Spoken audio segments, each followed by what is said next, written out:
Dans les duels Wero-Bol, c'est 2-0. Victoire de la Suissesse à Ostrava et Paris face à la néerlandaise. Et dans le duel Hodgkinson-Bol, ça n'est arrivé qu'une fois. C'est une victoire pour Hodgkinson, 1-0 contre Bol. Donc Bol n'a jamais battu ni Wero ni Hodgkinson depuis qu'elle est sur 800 mètres. Mais c'est tout récent. L'occasion de le faire ici, mais le duel le plus important, c'était le dernier. Et le dernier, c'est Wero qui avait battu Hodgkinson. Mais voilà, ici c'est différent. On est à la maison pour Hodgkinson. Et Wero reste sur une saison exceptionnelle. La question aussi, c'est de voir si elle n'a pas eu de séquelles de sa chute aussi, qui était assez violente. Qui va prendre la corde? C'est la première question qu'on s'est posée. Et la première réponse, c'est les Wero deux, pratiquement. Et Hodgkinson. C'est les deux, elles sont quasi côte à côte. On la laisse pas tout à fait passer Hodgkinson, et on a fait le cobol derrière. On a clairement ce qu'on avait en tête. Petit avantage quand même à Hodgkinson qui elle a la corde. Wero est en train de faire des mètres en plus. Attention les contacts parce qu'on est au niveau très serré. Et voilà, Wero qui passe. Et qui accélère, qui allonge là déjà. Hein. Hodgkinson répond. Il y a Jim Ricky aussi qui est là. Les deux Britanniques sont en très bonne position avec Femke Bol, bien qu'elle est à la corde, qui laisse gentiment faire la cloche. Déjà, ça va très vite.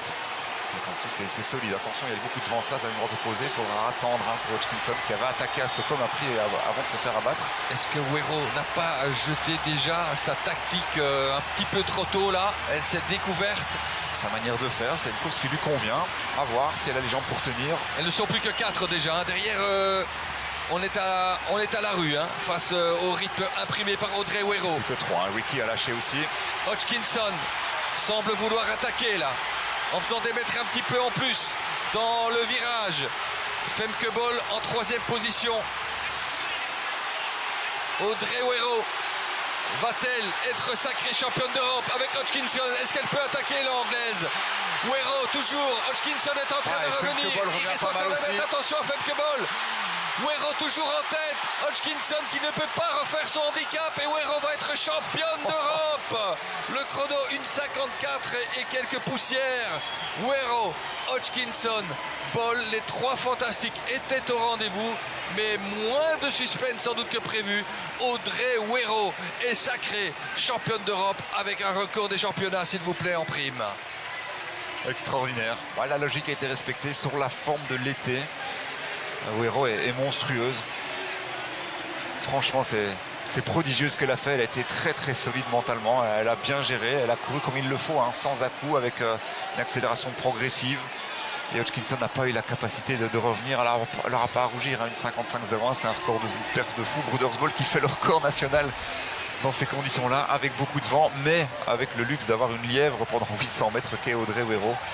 Donc ça convient bien. Bravo en tout cas à Brodersbol d'avoir fait ce défi pour Femke. Et deuxième défaite de Hodgkinson face à Audrey Wero, 2 fois sur la même saison. Et ici, dans la course la plus importante, évidemment, ce n'est pas un meeting, c'est le championnat d'Europe, c'est la course aux médailles. Et l'or filera donc en Suisse. Mais quel écart, hein, 4 secondes hein, entre Femke Bol et la 4e qui avait été repêchée justement, la Calvidité. Et Bourgoin qui était venu pour être championne d'Europe, ce ne sera pas cette fois-ci. Peu trop parlé. Après, elle a été un petit peu blessée à Albi au championnat de France, raison pour laquelle elle n'avait pas couru. Elle a affiché ses ambitions, mais elle n'a pas eu la capacité de répondre du tout. Et Femke Bol, en fait, au moment où elle avait choisi hein, de monter sur 800, ses adversaires n'étaient pas encore à ce niveau-là. Certes, Hodgkinson avait déjà été championne olympique, mais elle a vraiment progressé cet hiver avec le record du monde. Et Audrey Wero n'était pas non plus encore à ce niveau. Qui sait, connaissant le niveau de ses adversaires, peut-être qu'elle serait dit, finalement, j'ai peut-être resté encore un peu sur le 4H. Je ne suis pas sûr parce qu'elle aime les défis et je pense que la médaille de bronze ici de Femke aurait eu plus de saveur qu'une médaille d'or conquis avec pas mal de facilité, même s'il fallait encore pouvoir se taper Zapletalova qui a aussi été solide sur le 4H. En tout cas, là, on a eu un beau spectacle avec une belle championne qui, dans des bonnes conditions, avec pas trop de vent, avec une bonne lièvre, va clairement battre le record du monde. D'ici peu, Hodgkinson aussi en est capable. Ne tardez pas à le faire parce que quand Femke Bol aura 2-3 années de 800 dans les jambes, elle va aller claquer une 52 voire une 51. Donc il ne faudra pas trop traîner parce qu'après un an d'entraînement, faire une 55 c'est complètement irréel. Un an d'entraînement spécifique sur le 800. Elle n'a pas rien fait avant non plus. Elle ne jouait pas au badminton, Femke Bol. Le 400 l'a aidé, ça c'est clair. Mais voilà, sur ces allures, il fallait aller vite. Hein, il fallait user la vitesse de Femke. Elle le savait, elles l'ont bien fait. Et là, je pense que Hodgkinson fait une erreur hein, de vouloir attaquer trop tôt. Il n'y a pas de raison de se déporter. Il faut rester dans la foulée. Elle a fait toute la ligne droite opposée, déjà un petit peu en décalage. Il fallait attendre, se mettre à l'abri et puis se décaler à la fin si possible. Parce que là, elle avait déjà fait le décalage sans avoir la capacité de remonter. Donc, c'était pas nécessaire. Comme petit risque, elle a fait un peu plus de mètres dans le virage.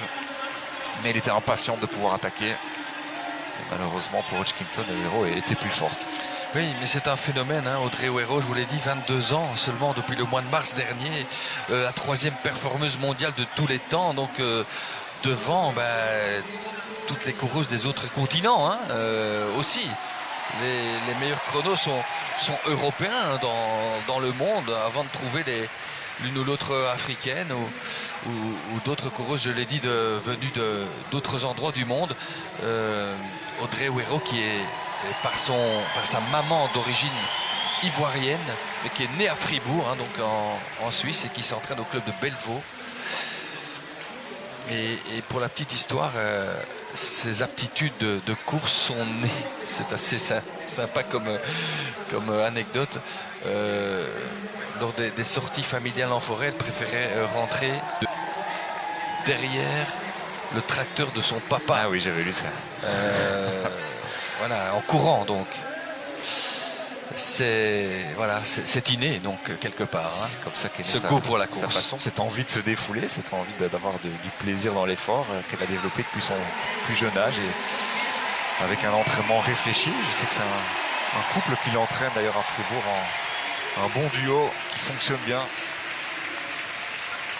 Et ça paye ses fruits. Regardez cette foulée très puissante, très ample. On rappelle aussi qu'elle a failli ne pas voir hein, cette finale avec cette mauvaise chute. Ça a eu cette grosse frayeur. Heureusement pour elle, visiblement, elle est bien remise. Elle a encore un petit tape éventuellement sur le flanc droit, comme vous le voyez. Mais c'est anecdotique, évidemment. Mais là, ça doit repasser dans sa tête. Hein, ce qui s'est passé en demi-finale aussi.